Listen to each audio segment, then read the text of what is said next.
گلگت بلتستان میں انتخابی دنگل پولنگ صبح 8 بجے سے شام 5 بجے تک جاری رہے گی۔ ضلعی انتظامیہ اور الیکشن کمیشن کی نگرانی میں پولنگ اسٹیشنز پر بیلٹ پیپرز، بیلٹ باکسز اور دیگر انتخابی سامان پہنچا دیا گیا۔ سیکورٹی کے سخت انتظامات۔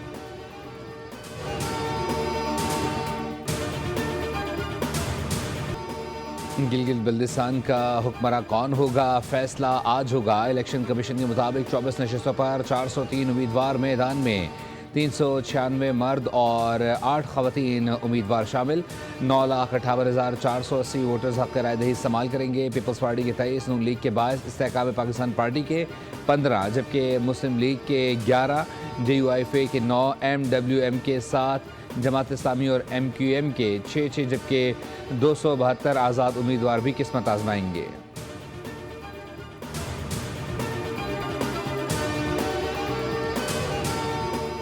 گلگت بلتستان میں گالم گلوچ کی سیاست دیکھنے کو ملی۔ کچھ وفاقی وزراء بھی گلگت گئے۔ الیکشن کمیشن کے قواعد و ضوابط کی دھجیاں اڑائی گئیں۔ سندھ کے سینئر وزیر شرجیل نام میمن کی ویڈیو سے گفتگو کہا، گلگت بلتستان کے الیکشن میں پیپلز پارٹی کلین سویپ کرے گی۔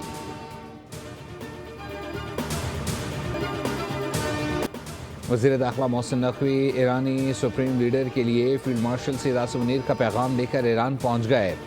محسن نقوی کی ایرانی وزارت داخلہ آمد ہم منصب اسکندر مومنی سے ملاقات۔ ایران امریکہ جنگ مذاکرات سے متعلق گفتگو۔ ایرانی خبر رساں ایجنسی ارنا کے مطابق محسن نقوی اہم پیغام آیت اللہ سید مجتبی خامنئی تک پہنچائیں گے۔ روانگی سے قبل وفاقی وزیر داخلہ محسن نقوی کی وزیر اعظم شہباز شریف سے ملاقات۔ اعلیٰ حکام بھی موجود تھے۔ وزیر اعظم نے بھی ایران امریکہ مذاکرات کے حوالے سے محسن نقوی کو خصوصی ہدایات دیں۔ محسن نقوی کا دورہ ثالثی کی کوششوں کا حصہ ہے۔ خطے کی صورتحال اور کشیدگی میں کمی کے لیے اقدامات پر تبادلہ خیال ہوگا۔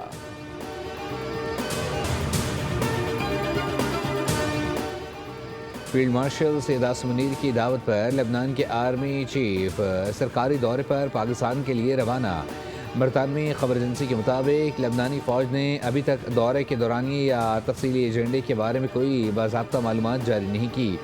لبنانی آرمی چیف کا یہ دورہ ایسے وقت میں ہو رہا ہے جب پاکستان جنگ بندی کو مستقل بنانے کے لیے سفارتی کوششیں کر رہا ہے۔ دوسری جانب لبنان کو اسرائیلی حملوں کا سامنا ہے۔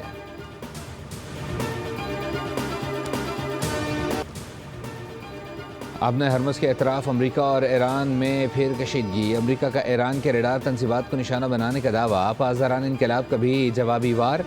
خطے میں امریکی اڈوں اور ابن ہرمز سے گزرنے والے ٹینکروں کو نشانہ بنایا گیا۔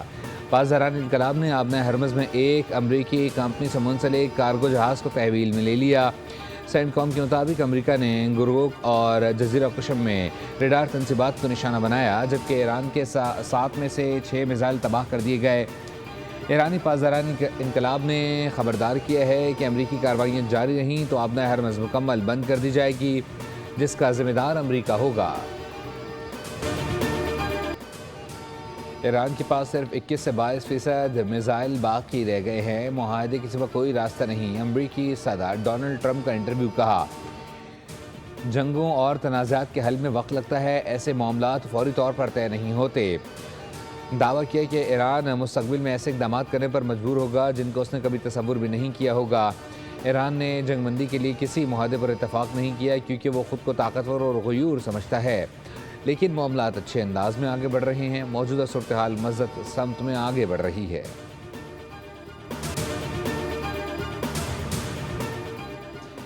ایران کے طاقتور ہونے سے مغرب کا دیرینہ ڈراؤنا خواب حقیقت بن گیا۔ ایرانی سپریم لیڈر کے مشیر برائے خارجہ امور ڈاکٹر علی اکبر ولایتی کا اہم بیان۔ بولے، خطے میں سمجھوتے کا خواب دیکھنے والے بہت بڑی غلطی کر رہے ہیں۔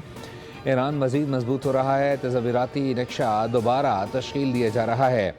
ایرانی وزیر خارجہ عباس عراقچی نے کہا ہے کہ آیت اللہ علی خامنئی پر حملے کے وقت میں اسی دفتر میں موجود تھا اور ملبے سے باہر نکلا۔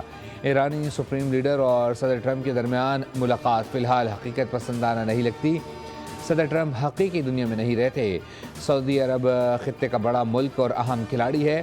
ایران اور سعودی عرب مل کر امن، استحکام اور ترقی لا سکتے ہیں۔ وفاقی حکومت نے بجٹ میں سرکاری ملازمین کی تنخواہوں میں 10 سے 15% اضافے کی تجویز دے دی۔ وزیر اعظم کی زیر صدارت غیر رسمی اجلاس میں PSGP ٹیکسز اور تنخواہوں و پینشن میں اضافے پر مشاورت کی گئی۔ وفاقی وزیر خزانہ نے وزیر اعظم کو بجٹ کے اہم پہلوؤں پر بریفنگ دی۔ ذرائع کے مطابق افراط زر کی شرح کے تناسب سے تنخواہوں میں اضافہ تجویز کیا گیا ہے۔ وزیر اعظم نے ہدایت دی ہے کہ دستیاب وسائل کی روشنی میں ورکنگ کی جائے تاکہ ملازمین کو زیادہ سے زیادہ ریلیف دیا جا سکے۔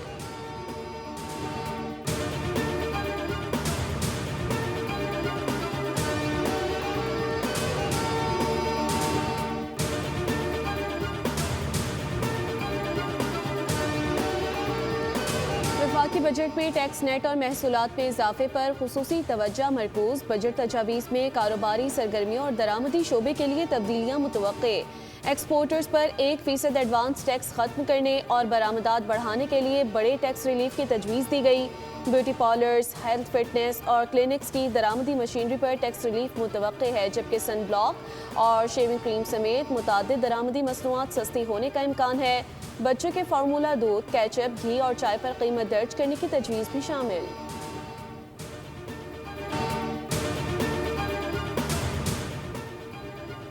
وزیر اعظم آزاد کشمیر فیصل ممتاز راٹھوڑ کا قلعدم جوائنٹ عوامی ایکشن کمیٹی کے خلاف سخت موقف۔ کہا، ریاست نے کمیٹی سے نمٹنے کا فیصلہ کر لیا ہے۔ اگر حالات کشیدہ ہوئے تو آزاد کشمیر میں ایمرجنسی کے نفاذ کا امکان بھی موجود ہے۔ جوائنٹ عوامی ایکشن کمیٹی بلیک میلنگ کی سیاست کر رہی ہے، ہر بار نئے مطالبات سامنے لے آتی ہے۔ قائد حزب اختلاف شاہ غلام قادر نے بھی عوامی ایکشن کمیٹی کے بیانیے کو مسترد کر دیا۔ کہا، کمیٹی نے پہلے بھی امن و امان خراب کرنے کی کوشش کی، لیکن عوام نے احتجاجی کال کو رد کر دیا۔ پورے آزاد کشمیر میں کاروبار معمول کے مطابق کھلا رہا۔ امن خراب کرنے والوں کے خلاف کریک ڈاؤن میں 72 افراد گرفتار کیے گئے۔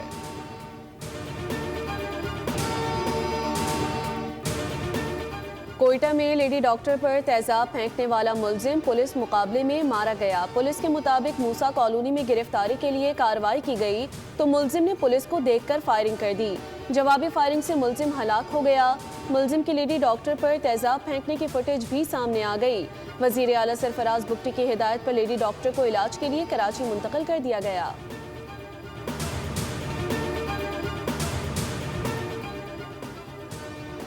ڈرگ ڈیلر انمول عرف پنکی کے خلاف منشیات سمیت دیگر مقدمات میں اہم پیش رفت۔ پولیس نے ملزمہ کی وائس ریکارڈنگ سمیت ڈیجیٹل شواہد پنجاب بھیجنے کے لیے عدالت سے رجوع کر لیا۔